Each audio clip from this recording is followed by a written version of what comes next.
मैं सऊदी अरब में अरब महिलाओं के लिए काम करता था। मेरी मालकिन हर रोज तेल में फिटकरी मिलाती थी। जब मुझे इसका रहस्य पता चला तो मैं हैरान रह गया, क्योंकि कई बार कुछ ऐसी चीजें जो दूसरों के लिए बिल्कुल आम और बेकार होती हैं, उन्हें भी मेरी मालकिन तेल में मिला देती हैं। मुझे एक ऐसी ही बात का एहसास तब हुआ जब मैं खुद सऊदी अरब गया और अपनी आंखों से अरब महिलाओं को ऐसा करते देखा। मैं दंग रह गया। मेरा नाम रोशनी है। मेरी शादी ऐसे ही एक व्यक्ति से हुई है। यह मेरे पति थे जो सालों से सऊदी अरब में काम कर रहे थे और कुछ दिनों के लिए शादी में आए थे। यह रिश्ता एक परिचित व्यक्ति ने तय किया था और मेरे पति मेरे लिए बिल्कुल अनजान थे। मेरी शादी को एक हफ्ता भी नहीं बीता था और मैंने अपने पति से कहा कि तुम अपना सामान पैक कर लो, क्योंकि उनके लौटने का समय आ गया था। उन्हें सऊदी अरब वापस जाना था और यह सुनकर मैं रोने लगी। हमारी शादी को एक हफ्ता भी नहीं बीता था और अमन वापस जाने की बात कर रहा था। मैंने अपने पति अमन से कहा कि मैं उनके बिना अकेली कैसे रहूंगी। हम एक दूसरे को ठीक से जानते भी नहीं हैं। मैं अपना जीवन अपने पति के साथ बिताना चाहती हूँ। और मेरी बात सुनकर वह कहने लगे कि मजबूरी है, मेरी वहाँ नौकरी है और मैं यहाँ ज्यादा दिन नहीं रह सकती, अन्यथा मेरी नौकरी खतरे में पड़ जाएगी। वैसे तो मैं 1 महीने की छुट्टी पर आई थी, लेकिन कंपनी ने अचानक उसकी छुट्टी रद्द करके उसे वापस बुला लिया था। यह सुनकर मेरी आंखें नम हो गईं और गुस्सा भी आया। सोच रही थी कि विदेशी लड़की से शादी करना बहुत मुश्किल काम है। यह बात मुझे आज एहसास हो रही थी कि मुझे अपना सामान पैक करने के लिए कहने के बाद अमन बाजार गया और किसी और ने 10 किलो से ज्यादा फिटकरी खरीदी और कहने लगा कि इसे भी अपने सामान में रख लो। मैं इतनी सारी फिटकरी देखकर हैरान हो गया और बोला, वहां जाकर क्या करोगे? इतनी सारी फिटकरी हैं, इससे तुम्हारा सामान भी भारी हो जाएगा। ऊपर से पैसे भी देने पड़ेंगे। हमारे इलाके में कोई टैक्स भी है क्या? जिस तरह से पानी गंदा आता है, मैंने अपनी समझ के हिसाब से बोल दिया था, क्योंकि मेरी माँ हमेशा पानी में फिटकरी डाल देती थी और पानी बिल्कुल साफ हो जाता था। मेरी बात सुनकर अमन हंसा और बोला कि आपके इलाकों में पानी साफ करने का यही तरीका है। फिटकरी का इस्तेमाल होता है, लेकिन वहाँ पानी बिल्कुल साफ निकलता है। सऊदी अरब की महिलाएं इसका इस्तेमाल किसी और तरीके से करती हैं, जिसके बारे में मुझे नहीं पता, लेकिन इतना पता है कि वहाँ इसका बहुत महत्व है। सऊदी अरब की महिलाएं फिटकरी खरीदने के लिए तरसती हैं। यह हर अरब महिला के घर में जरूर मौजूद होती है। जब भी मैं वापस जाती हूँ तो फिटकरी जरूर साथ ले जाती हूँ। अमन की बातें सुनकर मैं हैरान रह गई। यहाँ तो आम तौर पर हर दुकान पर फिटकरी मिल जाती है, लेकिन उस समय मेरा मसला फिटकरी नहीं, बल्कि अमन की जुदाई थी। कृपया मेरे चैनल को सब्सक्राइब करें। कहानी अच्छी लगे तो लाइक करें। मैंने उसे उसके बैगेज में रख दिया था। मैंने रोते हुए उससे कहा कि मुझे जल्दी से जल्दी बुला ले। मेरे आंसू रुकने का नाम नहीं ले रहे हैं। हम दोनों ने अभी अभी अपनी खूबसूरत जिंदगी शुरू की थी और इतनी जल्दी अलग होने का समय आ गया। मैं अपने ससुराल में पति के बिना रहने के बारे में सोचकर परेशान हो रही थी। मुझे इस तरह रोता देख अमन कहने लगा, ज्यादा परेशान मत हो, मैं वहां जाकर तुम्हें बुलाने का इंतजाम करूंगी। मुझे पता था कि ये सब बहाने हैं, लेकिन मेरे पास आंसू बहाने के अलावा कोई चारा नहीं था। मेरी सास ने तो मेरे आंसुओं को भी नाटक कह दिया। उन्होंने कहा कि वो भी ये सब सालों से देख रही हैं। वो अपने बेटे की जुदाई बर्दाश्त कर रही हैं। वैसे तो अमन मुझे छोड़कर चला गया था, लेकिन जब भी उसका फोन आता तो वो लगातार रोता रहता। उसकी माँ भी फोन पर मुझे गालियां देती थी। मैं उसकी सारी बातों से तंग आ चुकी थी और फिर एक दिन उसने मुझे फोन किया। बताया कि वो मुझे सऊदी अरब बुला रहा है और उसने सभी जरूरी कदम उठा लिए हैं और मुझे कागजात भी भेज दिए हैं। ये सुनकर मैं खुश हुई, जबकि मेरी सास के चेहरे पर मुस्कान आ गई, लेकिन मैंने उसकी बात अनसुनी कर दी और जल्दी से वहां से निकलने की तैयारी की। मैंने अमन से कहा कि तुम्हारे लिए कुछ लेकर आओ। अमन ने मुझसे 15 किलो फिटकरी साथ लाने को कहा। यह सुनकर मैं हैरान रह गया। अभी कुछ दिन पहले ही तो तुम 10 किलो फिटकरी लेकर आए थे। 15 किलो फिटकरी मेरे लिए बहुत ज्यादा है। मेरा सामान भी काफी ज्यादा था और फिर 15 किलो फिटकरी रखने की वजह से मुझे ज्यादा वजन के लिए पैसे देने पड़ते और मैं सोचने लगा कि पता नहीं ये सऊदी अरब की औरतें इतनी ज्यादा फिटकरी का क्या करती होंगी। मेरे लिए इतना भारी सामान संभालना मुश्किल हो रहा है। कुछ घंटों की यात्रा के बाद मैं सऊदी अरब में अपने पति के पास पहुंच गई। एयरपोर्ट पर अमन को देखकर मेरी खुशी का ठिकाना नहीं रहा, लेकिन मेरे पति ने मुझसे सबसे पहला सवाल यही पूछा कि क्या तुम फिटकरी लेकर आई हो। यह सुनकर मेरा दिल टूट गया। उन्हें मुझसे ज्यादा फिटकरी की चिंता थी, जबकि मैं उनसे मिलने के लिए बहुत बेताब थी। मैंने चुपचाप फिटकरी निकालकर उसे दे दी, लेकिन मुझे नहीं पता था कि उसने किसी को दे दी है। जब वह लौटा तो उसके पास बहुत सारे पैसे थे और वह मेरे बारे में बहुत चिंतित था। मुझे उस व्यक्ति के बारे में सवाल पूछने का मौका नहीं मिला जिसने मेरे साथ प्यार से पेश आया था। कृपया मेरे चैनल को सब्सक्राइब करें। ना ही मुझे याद था कि मैंने वो फिटकरी किसी और को क्यों दी थी। अमन के प्यार भरे शब्दों में मैं सब कुछ भूल गई थी। सच बताऊं तो मुझे यकीन ही नहीं हो रहा था कि अमन ने मुझे अपने पास बुला लिया है। आने वाले 1 महीने में मैंने अपने पति के साथ बहुत अच्छा समय बिताया, लेकिन 1 महीने बाद ही मेरे पति कहने लगे कि अब मैं तुम्हें यहाँ नहीं रखना चाहता, ये मेरे लिए नहीं है। अगर हो सके तो बेहतर है कि तुम वापस चले जाओ। अमन की बातें सुनकर मेरे सिर पर आसमान टूट पड़ा। तुम क्या बात कर रहे हो? तुम्हारे बिना मैं वहां कैसी जिंदगी जीऊंगा? मैं अपने सभी रिश्तेदारों को बताकर आया हूं कि मैं हमेशा के लिए यहीं हूं। वैसे भी तुम्हारे साथ ही रहूंगा, वहां जाकर क्या करूंगा? और वह कहने लगा कि यहाँ खर्चे बहुत ज्यादा हो गए हैं और घर भेजने के लिए पैसे भी नहीं बचे हैं। उसे अपनी माँ और बहनों का खर्च भी उठाना पड़ता था। माँ हमेशा पैसे मांगती रहती है और तुम्हारे यहाँ आने से मेरा सारा पैसा यहीं खर्च हो रहा है। मैंने नाराजगी से कहा कि अगर ऐसा है तो मैं भी ऐसी ही नौकरी कर लूंगा, अपना खर्च खुद उठा लूंगा, लेकिन अब मैं वापस नहीं जाऊंगा। मैं वहां अकेले अपना जीवन नहीं बिता सकता। यह सुनकर अमन कहने लगा, तुम्हें किस तरह का काम मिलेगा? कौन सी नौकरी करोगी? बहुत सोचने के बाद मैंने अमन से कहा, मुझे लोगों के घरों में काम क्यों न करना पड़े, मैं कर लूंगी, लेकिन वापस नहीं जाऊंगी। अमन को मेरी बातें मजाकिया लगीं, लेकिन मैंने मन बना लिया था, तय कर लिया था कि नौकरी करूंगी। फिर अपने फ्लैटमेट से कहकर मैंने कुछ अरब महिलाओं के घर में काम ढूंढा।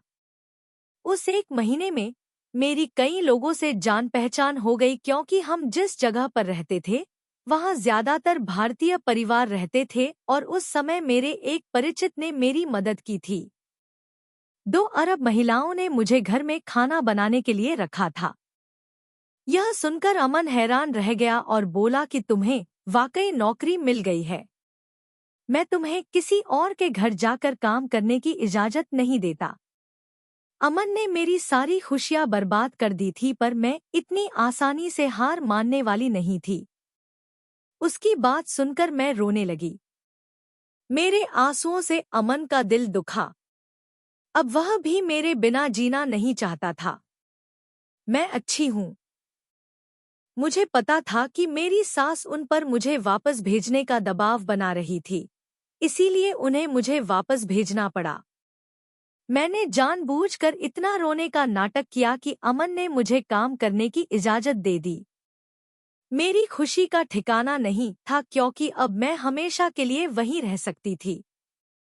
मैंने खुशी खुशी अमन को गले लगाया और उसकी बाहों में हाथ डालकर अपने प्यार का इजहार किया। अगले दिन जाते समय अमन ने कहा कि अगर काम समझ में आ जाए तो ही करना, वरना पहले दिन ही वापस आ जाना। मैं बेफिक्र हो गई और उनके जाते ही मैंने घर के सारे काम निपटाए और फिर मेरी पड़ोसन मुझे उन औरतों के घर ले गई। घर क्या था? आलीशान महल था। मैं दोनों औरतों को देखकर हैरान रह गई। वे बहुत अच्छी और खुशमिजाज थी। उर्दू समझती थी। वह आती तो थी लेकिन बोलना नहीं जानती थी। उसने मुझे इशारों से समझाया कि मुझे उसके लिए किस तरह का खाना बनाना चाहिए। पहले ही दिन मैंने रसोइये के खाने में एक अजीब सी बात देखी, वो ये कि एक बहुत बड़े डिब्बे में फिटकरी के बहुत सारे टुकड़े पड़े थे। ये देखकर मुझे याद आया कि मेरे पति भी भारत से इतनी सारी फिटकरी लाए थे। मुझे नहीं पता कि मेरे पति ने इसका क्या किया। ये अरब की औरतें इस फिटकरी का क्या करती हैं? लेकिन ये सवाल हम किससे पूछें, क्योंकि इस घर में बहुत सारी फिटकरी मौजूद थी। बाकी सभी कर्मचारी अरब थे। कोई भी अंग्रेजी नहीं जानता था और अमन ने पहले ही बता दिया था कि उसे इस बारे में कोई जानकारी नहीं है कि अरब महिलाएं उसके साथ क्या करती हैं। मैंने इस बारे में सोचा और 2 घंटे में खाना तैयार कर दिया। फिर मैं दूसरी अरब महिला के घर गया। वहां भी मैंने बिल्कुल वही देखा। उसका खाना बनाने वाला पहले वाले से भी ज्यादा फिटकरी वाला था। आखिर क्या बात है? मैंने भारत में ऐसा कभी नहीं देखा था। अभी कुछ देर ही खाना बना रहा था कि मेरी दूसरी बीवी अरब मरकन रसोइया रसोई में आई और उसने फिटकरी का एक टुकड़ा निकाला, उसे तेल में भिगोया और एक कोने में ढककर रख दिया। पता नहीं उसने ऐसा क्यों किया। मैं समझ नहीं पाया। उसका अंदाज था कि मैं उसे छिपाऊं और वह नहीं चाहती थी कि मैं उसे जानूं। अगर मैं गौर से देखूं तो मुझे इस बात पर और भी आश्चर्य हुआ। खैर, मेरा पहला दिन बहुत अच्छा बीता। मैंने 3 घंटे में ही दोनों घरों का खाना बना लिया और अमन के घर आने से पहले ही घर लौट आई। मुझे खाना बनाना हमेशा से पसंद है। बचपन से ही यह मेरा शौक था, इसलिए मुझे बिल्कुल भी भारीपन महसूस नहीं हुआ। शाम को जब अमन घर आया तो मैंने उससे ढेर सारे सवाल पूछने शुरू कर दिए।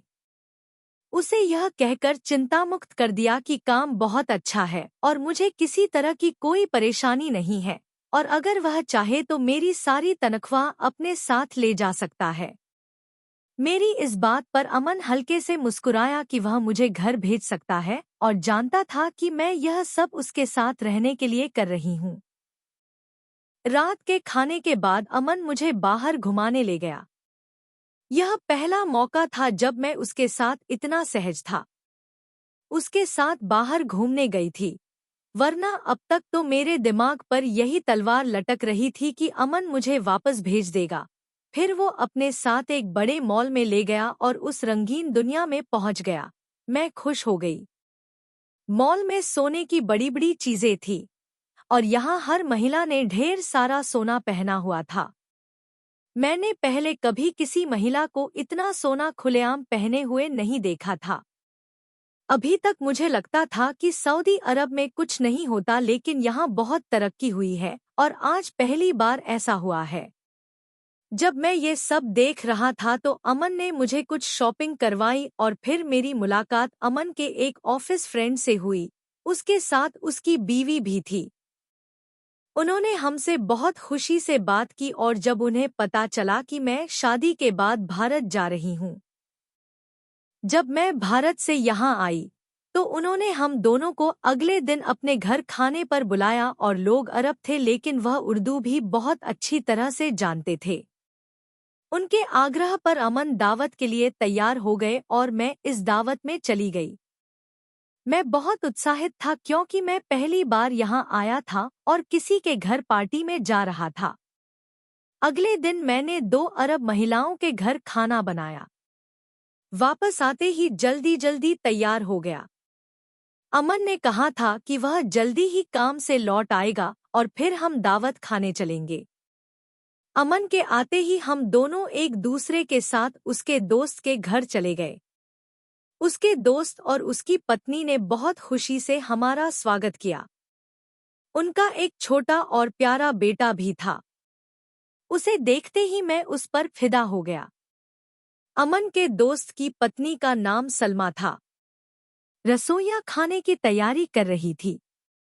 मैं भी उसके पास जाकर खड़ा हो गया। मेरी तरफ देखकर वह मुस्कुराई और बोली, भाभी, आप बैठिए, मैं खाना बनाकर ही आऊंगी। बात को नजरअंदाज करते हुए मैंने उसकी मदद करना शुरू कर दिया। एक बार फिर मेरे दिल में वही सवाल उठा कि ये अरब औरत फिटकरी का क्या करती होगी। मैंने सोचा कि सलमा से इस फिटकरी के बारे में पूछूंगा, लेकिन सलमा मुझे पूछने में थोड़ी झिझक महसूस हो रही थी क्योंकि मेरी अरबी मालकिन ने फिटकरी को छिपाने के लिए तेल में डाल दिया था। मुझे नहीं पता कि इसके पीछे क्या कारण हो सकता है। सलमा खाना बनाने में ध्यान लगा रही थी। मैं खुद को रोक नहीं पाया तो मैंने सलमा से पूछा, यह फिटकरी यहाँ क्यों रखी है और तुम इतनी सारी फिटकरी का क्या करोगी? मेरी बात सुनकर उसके चेहरे का रंग बदल गया और उसने जल्दी से फिटकरी की प्लेट उठाई और कहीं और रख दी। उसका अंदाज बड़ा अजीब था। मेरी बातों का जवाब देने और खाना परोसने के बजाय मैं भी चुप हो गया क्योंकि दोबारा पूछना शिष्टाचार के खिलाफ था। सलमा ने बहुत स्वादिष्ट खाना बनाया था। दावत बहुत बढ़िया थी। हमने इजाजत ली और घर लौट आए। लेकिन पूरे रास्ते मेरे दिमाग में सिर्फ फिटकरी ही चलती रही। अमन ने जब मेरी खामोश निगाह देखी तो पूछने लगा कि तुम्हें क्या हुआ। मैंने अमन को सारी बात बताई कि इसी तरह मैंने अपनी दोनों मालकिनों के घरों में फिटकरी के बड़े बड़े डिब्बे देखे थे और सलमा भाभी के बाबाजी के खाने में भी खूब फिटकरी थी। आखिर ये अरब की औरतें क्या करती हैं? मेरी बात सुनकर अमन हंस पड़ा और बोला, तुम औरतें छोटी छोटी बातों पर उलझ जाती हो। चलो मैं पता करके बताता हूँ कि इसके पीछे क्या राज है। दिन तेजी से बीत रहे थे। मेरा काम बहुत अच्छा चल रहा था। मैं जम चुका था। औरतों के खाना बनाने की आदत भी पड़ चुकी थी। माम बाबूजी अक्सर मुझे बुलाते रहते थे। जब से मैं अमन के पास आया था, माँ को राहत मिली थी। मैंने माँ से कई बार फिटकरी के बारे में बात की थी, सवाल पूछे थे, लेकिन माँ को भी इस बारे में ज्यादा जानकारी नहीं थी कि फिटकरी में तेल मिलाकर क्या बनाया जा सकता है। मेरे लिए यह आश्चर्य की बात थी। सऊदी अरब आकर मैं पूरी तरह से तैयार हो गया था। अब मुझे भारत वापस जाने की चिंता नहीं थी। काम बहुत बढ़िया चल रहा था। दोनों अरब मालकिनें मेरा ख्याल रखती थी। खाना भी ज्यादा नहीं पकाना पड़ता था। 3-4 बार खाना बनता था और वो भी थोड़ा थोड़ा।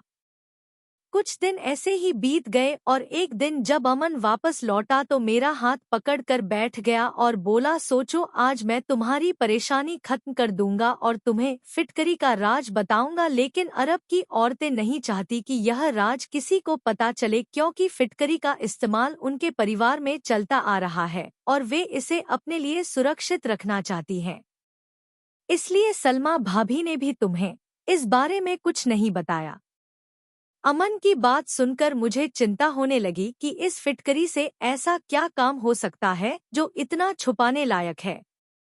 अमन कहने लगा कि हर क्षेत्र की अपनी रीति रिवाज और परंपराएं होती हैं और इसी तरह हर क्षेत्र में टोटके और उपाय होते हैं। जब से आप यहाँ आए हैं, बहुत सी ऐसी चीजें देखी हैं जो भारत में नहीं हैं और जो चीजें भारत में हैं वो यहाँ नहीं हैं। ऐसे होता है भारत में फिटकरी का इस्तेमाल। बिल्कुल अलग बात है कि अरब की महिलाओं को इससे बिल्कुल अलग फायदे मिलते हैं, जो हैरान करने वाला है। और अगर भारत की महिलाओं को ये बात पता चल जाए तो हर घर में फिटकरी के टुकड़े दिखने लगेंगे। मैंने अमन की तरफ सख्ती से देखा और कहा कि अब बताओ और पहले कितना समय बुझाना चाहिए।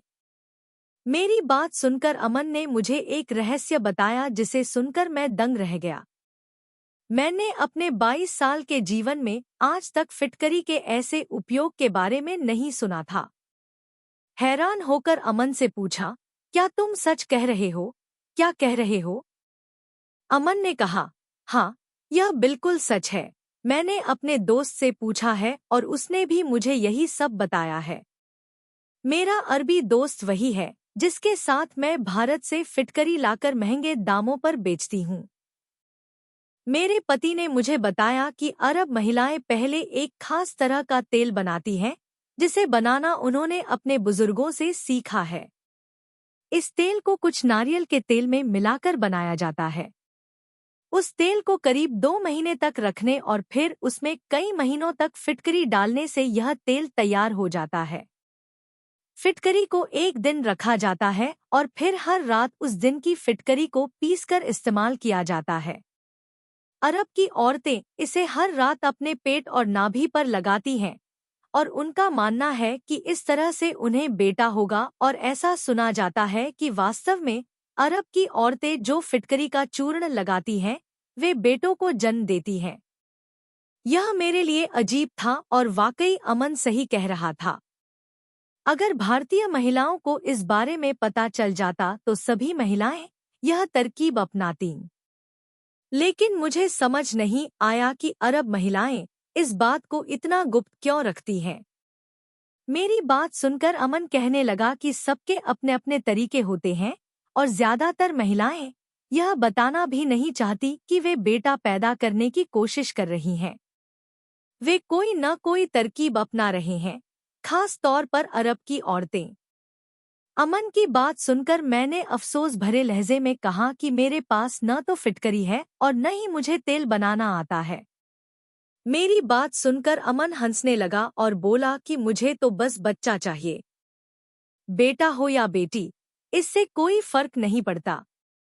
अमन के मन की बात जानकर मुझे बहुत खुशी हुई कि मैंने दूसरे मर्दों की तरह बेटी की इच्छा जाहिर नहीं की थी। मैं अब तक दोनों घरों में काम करता रहा हूँ। मैं साथ में रह रहा था और कुछ ही दिनों में मेरी दोनों मालकिनें गर्भवती हो गईं और मैं उनका अकेले ही ख्याल रख रहा था, और आश्चर्य की बात यह थी कि मेरी दोनों मालकिनों के बेटे थे। शायद उनके द्वारा बनाया गया तेल कुछ ही दिनों में सच में काम कर जाए। भगवान ने मुझे भी खुशखबरी दी, लेकिन मैंने ऐसा कोई तेल इस्तेमाल नहीं किया था। फिर भी उन्होंने मुझे एक बेटा दिया। बेटा या बेटी, यह सब भगवान के हाथ में है, लेकिन हम इंसान हमेशा अपने तौर तरीके बदलने की कोशिश करते हैं। और अरब की औरतें भी इसी तरह का उपाय कर रही थीं। मुझे नहीं पता कि कितनी अरब औरतों के घर में फिटकरी मौजूद थी। क्या आप लोग भी अपनी बेटियों के लिए ऐसे उपाय करते हैं, या आपने कभी अरब की औरतों के बारे में सुना है?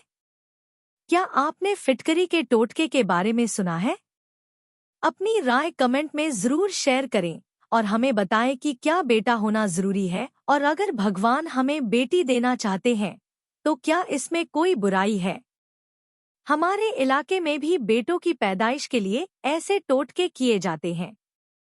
कमेंट करके जरूर बताएं। दोस्तों, ये थी आज की कहानी।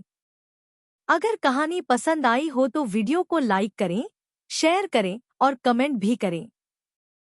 अगर आप चैनल पर नए हैं तो चैनल को सब्सक्राइब करना ना भूलें।